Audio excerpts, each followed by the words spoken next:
Hello, and welcome to our module on Scrum Principles in the SBOT Guide. So far, in our journey towards Scrum, we have learned how to use the Scrum body of knowledge. In many of the previous videos, we have only mentioned the Scrum principles. Now, in this module, we will look at these principles more closely. So why are these principles so important? Because the Scrum principles are the core guidelines for applying the Scrum Framework and should always be used in all Scrum projects. So let's take a look at these principles.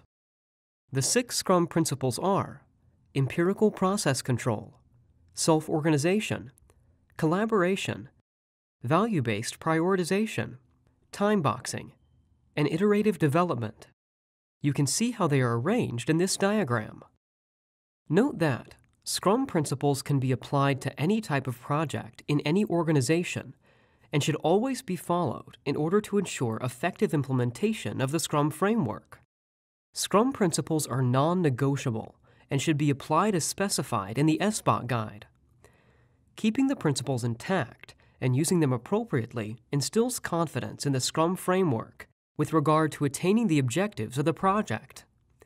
On the other hand, the Scrum aspects and processes can be modified to meet the requirements of the project or the organization. Following is a detailed look at each principle, beginning with empirical process control. This principle emphasizes the core philosophy of Scrum, based on the 3 main ideas of transparency, inspection, and adaptation. The second principle is self-organization. It focuses on today's workers, who deliver significantly greater value when encouraged to self-organize, rather than working under command and control style of traditional project management. The third principle, collaboration, focuses on the 3 core dimensions related to collaborative work. That is, awareness, articulation, and appropriation. It also advocates project management as a shared value creation process, with teams working and interacting together to deliver the greatest value. The fourth principle is value-based prioritization. This principle highlights the focus of Scrum to deliver maximum business value, beginning early in the project and continuing throughout. The fifth principle is time boxing. This principle emphasizes time as a limiting constraint in Scrum. Time boxing is used to help effectively manage project planning and execution. Time-boxed elements in Scrum include sprints, daily stand-up meetings, sprint planning meetings, and sprint review meetings. And finally, we have iterative development as the 6th principle.